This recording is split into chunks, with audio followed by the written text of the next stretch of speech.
I woke up at 2:41 a.m.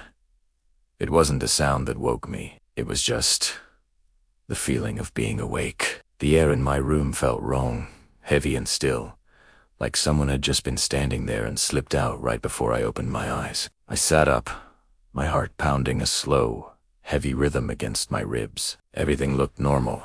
My chair with the pile of clothes, the window with the blinds drawn tight, until I saw it. Leaning against the wall, directly across from my bed, was a mirror. It was tall, old, framed in some dark, ornate wood.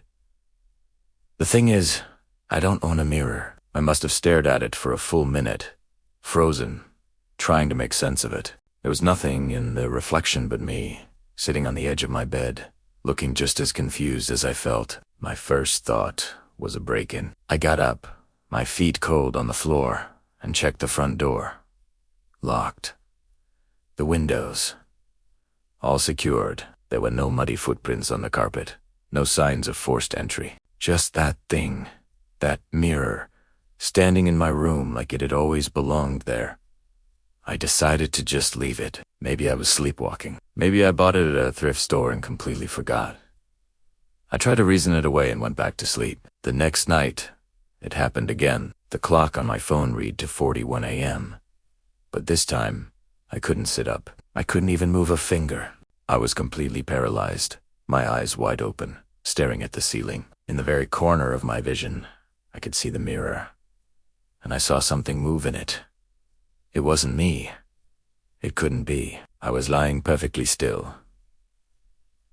The reflection, it leaned closer to the glass, and then I saw its lips curl into a wide, unnatural smile. Then it just turned and walked away, disappearing from the frame. All while I lay there, trapped in my own body. In the morning, the paralysis was gone.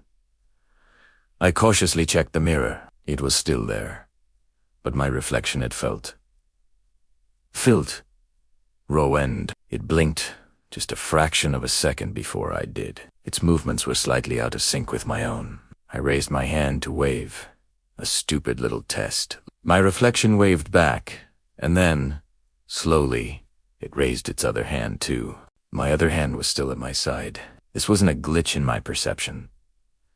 It wasn't a trick of the light. I grabbed the nearest blanket and threw it over the mirror, covering it completely. I didn't want to see it anymore. Later that night, I heard a soft thud from my room, the sound of the blanket falling to the floor. I didn't get up. I didn't dare to check. When morning came, I saw the blanket crumpled on the floor. The mirror was uncovered, and my reflection, it was smiling, a wide, knowing grin.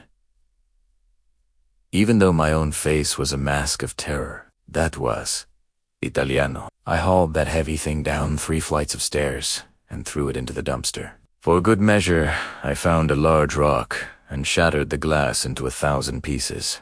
I even waited and watched the garbage truck come, crush it, and haul it away. For 3 nights, I finally slept. The air in my room felt light again. The fear began to fade. I thought it was over. But last night, I came home from work, dropped my keys on the counter, and walked into my bedroom. And there it was, leaning against the same wall. Unbroken. Not a single crack. I stared into its polished surface, my blood turning to ice. This time, there was no reflection at all, just an empty room staring back at me.